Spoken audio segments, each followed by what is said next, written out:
Hello everybody, this is Albert with Green Tea House. I hope you're doing well today. Today we're going to talk about secret gems from each of the 6 categories of tea. In other words, teas that maybe you have not had that I would highly recommend due to their complex taste profile or unique history. Now before we begin, if you haven't done so already, please visit KCME at the Tea House. Also subscribe and hit the notification bell if you haven't done so already, and post a comment. By the way, we are in New Braunfels, Texas, just in case you're listening to this and you don't know where green is, which is a corrupted spelling of the German word for the color green. So at the Tea House, as of recording this in September, we probably have about 50 to 55 different teas and tisanes. And normally when people come in, they're going to go to what they know. So a lot of people will consume black teas like chai or Earl Grey, or maybe some of the black blends we have, or maybe a jasmine green, or in the tisanes, a chamomile or cinnamon or something that they know. And it's totally understandable. We have episodes here about how to branch out from what you know. But I did want to highlight a couple of teas that I think are just amazing that a lot of people might not try. And this is completely subjective, so if I don't mention a tea that you like, doesn't mean it's not great. So in green tea, I want to mention Hojicha. So Hojicha is a highly roasted Japanese green tea. When you look at the leaves, they look brown. They don't look like the typical green tea from Japan or Vietnam or from China. And the reason I wanted to bring up Hojicha is because Hojicha is very low in caffeine, exceedingly low. This is this is a tea that parents in Japan give their kids. And sometimes it's the first tea they ever give them because it's so low in caffeine. But what makes it unique is that it almost has a chocolate taste. So Hojicha is commonly latte'd up almost as much as matcha latte. So you will see a lot of Hojicha lattes with steamed milk or milk and then whatever sweetener. And so when you do a latte or put it with milk and sweetener, it is like a hot chocolate. It's amazing. But you can drink it straight. Drinking it straight, you'll kind of have this very roasted tea with a kind of a slight caramel chocolate undertone. It is one of the teas that I do recommend to people who come in who say, my doctor tells me I have to get off of coffee. What's a tea that tastes like coffee? So I will mention Hojicha. So if you want a green tea that does not taste anything like a green tea, try Hojicha. Let's go to the white teas. I would recommend, Silver Needle White's amazing, but I'll probably go with our Butterfly Rose White. It's unique for a couple reasons. One, the liquor or the color is purple.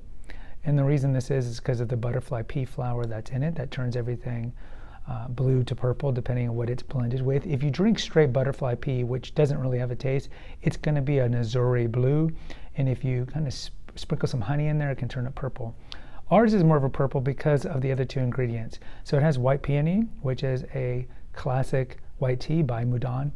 And it's because of white peony, you don't get, unlike Silver Needle, which is a lot of the buds, you get the bud set.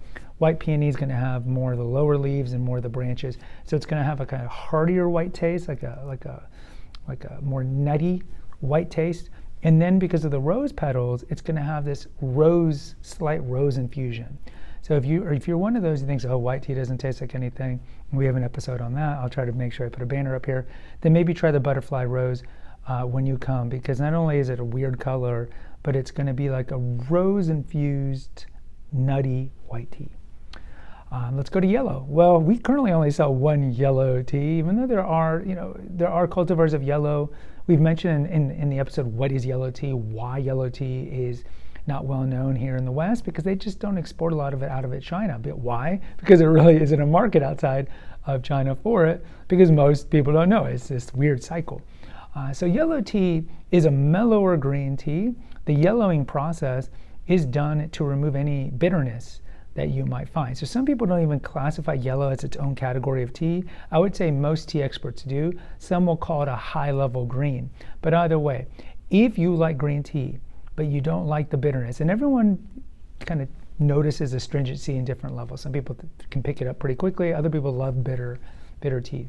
But if you want a unique tea, and you want to drink a tea that most Americans have never had, because it is the rarest of the 6 categories of tea, try yellow tea.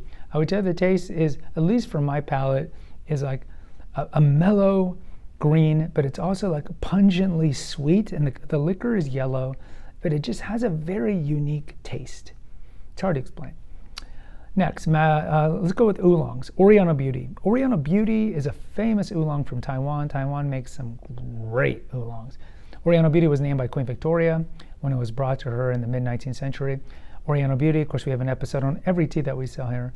I mentioned in that one that it's a unique tea because it's the only tea that starts to oxidize while still connected to the ground. So the jacid insect starts to nibble on it in late summer, and that causes the leaves to like get in defense mode and causes the tips of the leaves to get silver tipped or change color. So when you look at oolong, they're going to roll it like the typical oolong, and it is a more roasted oolong as opposed to like dongding, which is another famous Taiwanese oolong, or alishan, one of those. Those are lighter oolongs. Oriental Beauty is closer to maybe Iron Goddess of Mercy in terms of more oxidized. So it's going to be rolled, it's going to be black, but what makes Oriental Beauty amazing, aside from its great history, is that it has this great honey, melon, and muscatel taste to it. It's just a very complex oolong. And oolongs are typically what you gong fu with traditionally, and so it's a great tea to infuse multiple times because each time you're going to get a different taste profile. Can't recommend it enough. Blacks. I'd go with the flush Darjeelings. The flush, as much as we love chai and we love Earl Grey and breakfast blends and a Ceylon black, or, there's so many blacks out there, Lady Empress and all these things. Flush Darjeeling, first flush Darjeeling is world famous for a reason. It's the first harvest, so you're going to get the buds, and it's just complex floral notes. It's a light black. You would not put milk in it. You can sweeten it if you want, but it's just a light black that is just complex in its flavor. I would say it's fruity and floral. Second flush Darjeeling is another great one. It's the second harvest of the year. Another one that's a complex. If you're going to get Darjeeling black, don't get tea bag from your grocery store because normally that Darjeeling is going to be from the later harvest, and the later harvest, which are further from the first and second harvest, just the taste profile isn't there. And lastly, in the sixth category, which is dark teas with pu'er, I would probably tell you go with ginger pu'er. Now we have various pu'er blends: ginger turmeric pu'er, ginger peppermint pu'er, which is probably our most popular one is ginger peppermint. And there's nothing wrong with those pu'ers, but I would tell you ginger pu'er, just drinking that, which is about 66% ripe pu'er with 33% ginger pieces. Maybe I'm biased because that's what I drink every morning. That's the first drink I drink is ginger pu'er. Sometimes I'll put in a little turmeric. I just think it's the best of the pu'ers. Now, if you want to go and deep dive into pu'er, you can do the tuocha or bricks or the cakes, the traditional way we sell the bird's nest. To me, that's very earthy, super earthy for pu'er. But particularly, I just like the simple balance between the earthiness of pu'er with the kind of zestiness, for lack of a better word, that zest you get from ginger. I like that simple combination of the two. And look, there's nothing wrong with ginger turmeric. Turmeric's an amazing anti-inflammatory, but for me, I just think that ginger pu'er is a little underrated, and I would try that. So guys, in summary, Hojicha for the green, Butterfly Rose for the white, Yangtze Yellow for the yellow, Oriental Beauty for oolong, first or second flush Darjeeling for the black, and then ginger pu'er for the dark teas. Guys, post in the comments. Let me know if you've had any of these. I'd love to hear from you. Until next time, take care. God bless.